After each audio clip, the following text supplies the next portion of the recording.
Tikulandireni pano ndi Panyasa Voice Box. Cholinga cha Panyasa Voice Box ndikupereka mpata kwa Malawi kuti azitha kuyika malingaliro awo pa nkhani zokhudzana ndi ndale kuyendetsa kuno kwa dziko komanso kutsatira bwino kwa malamulo kuno kwathu ku Malawi. Ndikamba nkhani ya malamulo, mkulu wina lero akunena kuti sizoona kuti kuno ku Malawi anthu 200 akhoza kungotulukira ndi zikwanje kusokoneza matemo kuvula zanzawo opanda olo munthu mmodzi omangidwa kuti afotokoze kuti zimenezizi amachitiranji kuti ngati anatumidwa anatuma ndi ndani, kusonyezera kuti dziko munotu wina wake wamphamvu akudziwa zimene zikuchitika olo mwina polisi yathu sikudziwa kugwira ntchito yake yoteteza anthu m'dziko muno. Tikhale limodzi pano Panyasa Voice Box kuti timveni mkulu ameneyi kuti akuti chani pa nkhani imene ndipakamaliza mwachisola wezi timati mutiuze maganizo anu in the comment section below pompano Panyasa Voice Box.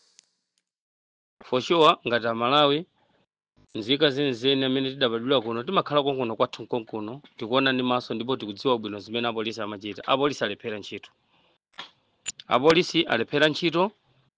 ndipo avomereze kulephera kwawo kunafunika kuti ngakhale mkulu wa polisi achotsedwe ntchito chifukwa anthu asamafike saizi imene yafikira mujamo nkumango muyang'anira kunsekerera kuti pakakhale kusintha kuno palibe chilichonse chimene chikhoza kusintha potengera ndi imene dziko likuyendera panopo.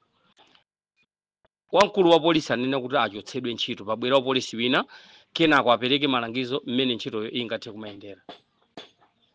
Chiyembekezero chathu nkumaona anthu ngati amene wawo akugwira mu boma lina lililonse limene lingathe kumalamula ife ngati nzika ngati ali pa anthu ena ake amene akumazitenga ngati iwo ndi eni ake Amalawi ino kuposa enafe. Anthu amene wanafunika adzigwidwa ndipo adzioneka atapita ku khoti kukazengedwa mlandu ndi kukagamulidwa kumene kuchakupatsidwa zilango potengera ndi imene wachimwira.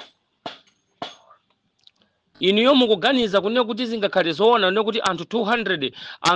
angatuluke pa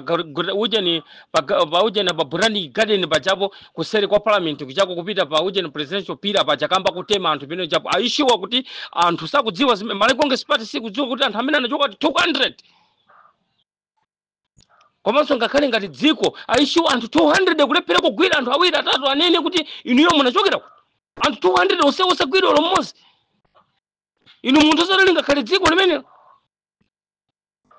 Okay chabwino atakhala kunena kuti ndizigawenga bwanji zachokera dziko lina lake kaya zachokera ku Zambia kaya zachokera ku Tanzania zangolowa mkamba komba mfudu kwa ombera anthu sitikanaona amene pa polisi kapena asilikali akuthamanga kovuza tukolo adano koma anthu azikwanje oti anatu nkumakhapa anthu kumene kokoma polisi osachita china chilichonse ndifete zinena kuti chani